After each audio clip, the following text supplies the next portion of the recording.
write songs about it, do books about it, do magazine articles, get it into the mainstream newspaper as much as possible and TV stations, and help spread the word as much as possible. We'd like to do a first city when we can. We'd like to join all the nations of the world to share the Earth's resources. The Earth's resources become the common heritage of all the Earth's people. Nothing less will produce peace and harmony like people want today. And there are activists out there that are pressing and saying they don't like the way the society is, but they have no direction to move toward. I think the Venus Project is the only thing that works outside of the box of the free enterprise system. People are trying to do patchwork within this system, and that won't work, because the system is inherently corrupt at the core. And we want to introduce these ideas and have people understand it, and Zeitgeist Addendum helped a great deal to introduce the ideas, and Peter Joseph is doing another film. Everything he does is to introduce this direction. The next film will do the same. So the transition will happen. It depends not on me and Jacque, because we have no money, we have no power, but it depends on what other people do to learn about it and introduce it to others. Exactly, that is the main question we are eager to see answered, is if we should use the system, if we contact people that are wealthy, that are that have good credentials in all areas, and because, as you said, the system is all corrupted. And for example, I will talk after one of the questions, is a non-profit organization that we did in Portugal for the resource-based economy. Really? And we know it's against the ideas, because it's an institution. We would like to understand how we can interact, and if we should, according to your ideas, use those resources, those people, and even the monetary system to try to force any transition. And I would like to see that. Yes, I think the Venus Project has a non-profit organization called Future by Design, and we're also incorporated because we wanted to do a non-profit, but we owned all this land and we owned other things. And if we did a non-profit, because we had no other support, it was just me and Jacque working on it for over 20 years, so we didn't want to do a non-profit, because if we had to sell the land for some reason, that money would go back into somebody, we'd have to give it to another non-profit organization. Those are the rules in the United States, so we couldn't take that on. But we did later on do a non-profit. We live in the monetary system.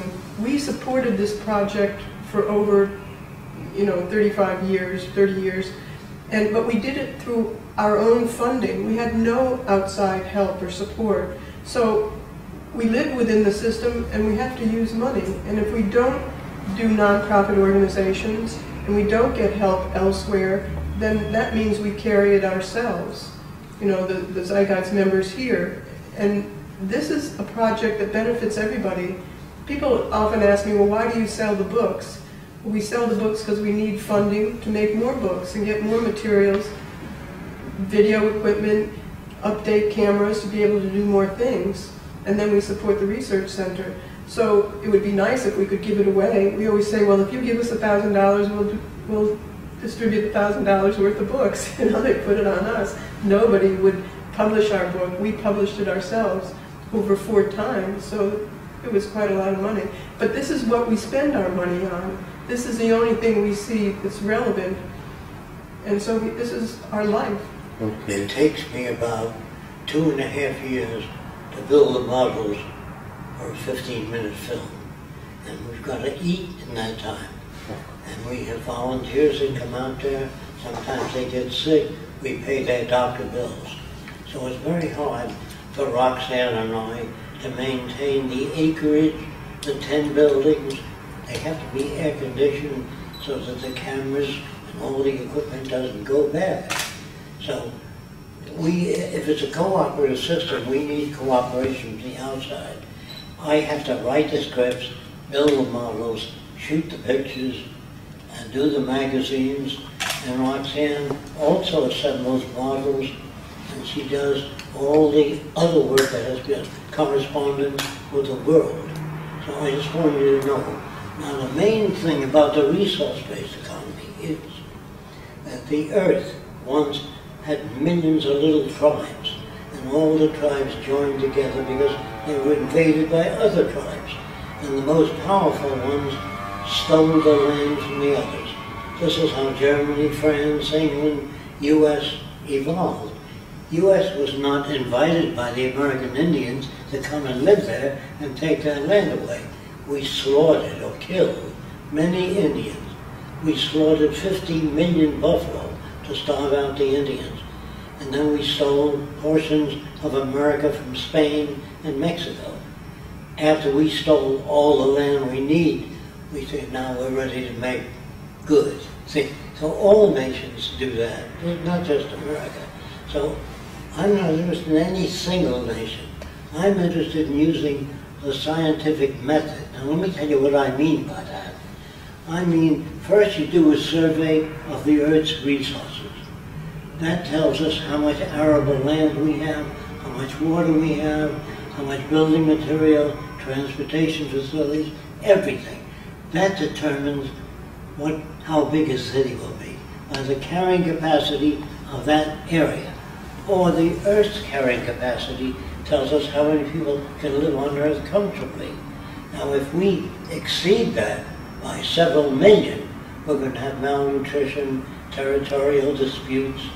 But if you declare the Earth common heritage and maintain a population in accordance with the carrying capacity of the Earth, not Fresco's opinion or some senator or some nice guy, we have to do a survey to determine that. It's just like engineers building a bridge. The government puts up so much money, and they have to know what the tonnage is that goes over that bridge every day in order to determine how thick the beams will be.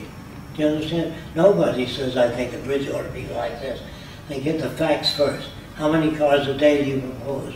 40,000 cars a day or a week? What weight does it have to support? We base all our social design on information, not the opinions of senators. Now I feel that the Senate and government 100 years ago was all right. They didn't know any better. But today I think our problems are technical. So if you don't take my word for this, ask any politician, how would you prevent automobile accidents? They don't know. How can you increase agricultural yield? They don't know. Well, how do you prevent fires in industrial buildings? They don't know. How do you make a rocket go? They don't know. All these are technical problems.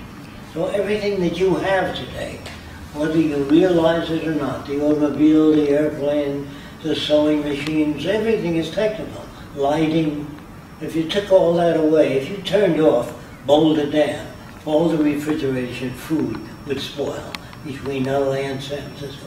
All the trains would stop, all the pumping stations, you understand, for gasoline. So when I say our problems are technical, that means it's going to take technology to make us more humane. But if you have millions of people and insufficient food, so you feel nice and charitable, you give some nation $20,000 or $2 million without solving their agricultural problem, how to build, how to educate people towards some direction, that won't work. Because it is not based on engineering principles. Engineers have worked on wonderful books about the possibility of future, building lakes in the desert and changing many things, but they have no money, no power. Politicians have all the power. And when politicians don't get along with other politicians, they build big armies. And the armies, they say it'll bring democracy to another country. That's a lie. They go there because there's oil or something they need. All countries, not just America, they're all loused up. I don't think they'll even make the history books of the future. They're so spoiled. They really don't know anything. Now, let me give you an idea by knowing something. We have signs on the road. Drive carefully, slippery when wet. What the Venus Project would do is put abrasive in the highway so it's not slippery when wet and get rid of the sign. Now we also have signs, drive carefully, school children crossing. Well, if you're driving a car and your kids are fighting in the back and you turn around for 30 seconds, you can cross